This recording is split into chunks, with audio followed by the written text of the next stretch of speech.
Time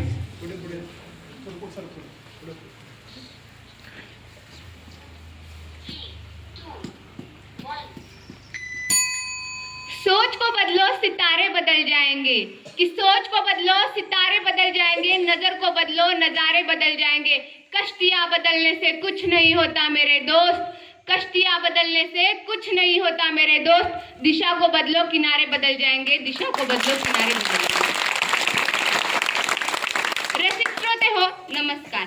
काही माणसं हसून दाखवतात तर काही माणसं रडून दाखवतात, तर काही माणसं स्वतःचे दुःख पापणीवर पेलून धरतात, तर काही माणसं व्यथा वेदना संवेदनाच्या पलीकडे जाऊन आनंदाचे लिंपण लावण्याचं काम करत असतात, तर काही माणसं दुसऱ्याच्या दुःखावरील खपल्या काढण्याचं काम करत असतात।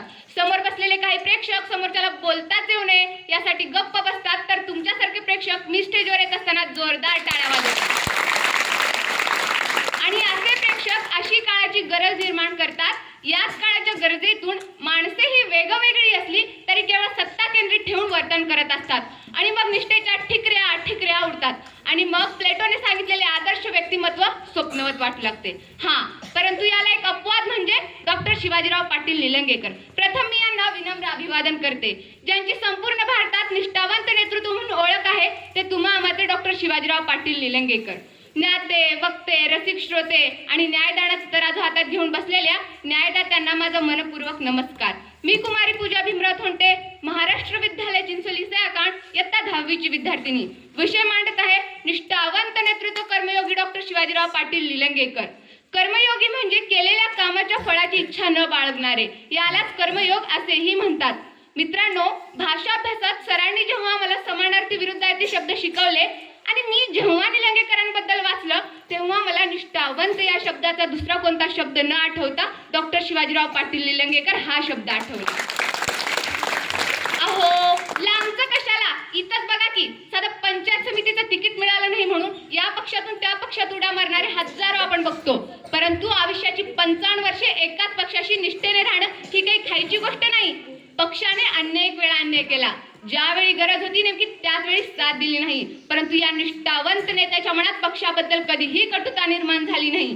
काँग्रेसचे बाळकडू त्यांना विद्यार्थी दशेतच मिळाले होते, ते त्यांच्या रक्तात इतके भिनले होते की त्यांनी कधी मनात दुसऱ्या पक्षाचा विचार सुद्धा आणला नाही। कुरघोडीचं राजकारण करून स्वतःची पोळी भाजून घेण्याचं राजकारण त्यांनी केलं नाही। राजकारणात सर्वोच्च शिखरावर असताना अनेक बदनामीचे प्रसंग त्यांच्या वाट्याला आले, परंतु मनाने खंबीर आणि चारित्र्याने स्वच्छ असणाऱ्या दादासाहेबांचं राजकारण ज्यांनी संपवण्याचा प्रयत्न केला ना त्यांनाच अनेकदा तोंडघशी पडावं लागलं। सोन्याला जसं आपलं अस्तित्व सिद्ध करण्यासाठी अग्निपरीक्षा द्यावी लागते, अगदी तशीच अग्निपरीक्षा दादासाहेबांना द्यावी लागली होती। आगीतून निघाल्यावर सोन्याला जशी झळाळी येते तशी दादासाहेबांच्या व्यक्तिमत्वाला आली। या निष्ठावंत नेत्याची पक्षावर प्रचंड निष्ठा होती। पक्षहिताला बाधा येईल असे कोणतेही कार्य यांच्या 55 वर्षाच्या कारकिर्दीत झाले नाही।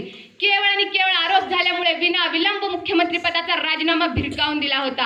हे सगळं तत्वनिष्ठ निष्ठावंत नेतृत्वच करू शकतं, कुण्या एऱ्या गबाळ्याचे काम नव्हे। ते म्हणतात ना, अरे जगायचं तर असं जग, अरे जगायचं तर असं जग, जगल्यासारखं वाटलं पाहिजे आणि दुसऱ्यासाठी झटताना थोडंसं रक्त आटलं पाहिजे आणि दुसऱ्यासाठी झटताना थोडंसं रक्त आटलं पाहिजे। आजचं महाराष्ट्राचं राजकारण बघितलं तर मतदारांना स्वतःची लाज वाटते। आपण कसले प्रतिनिधी निवडून दिले आहेत?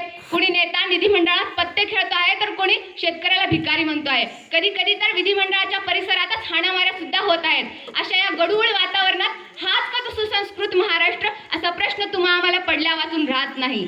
या महाराष्ट्राने देशाला दिशा देण्याचं काम केलं आहे। हिमालयाच्या उंचीचे नेते दिले आहेत।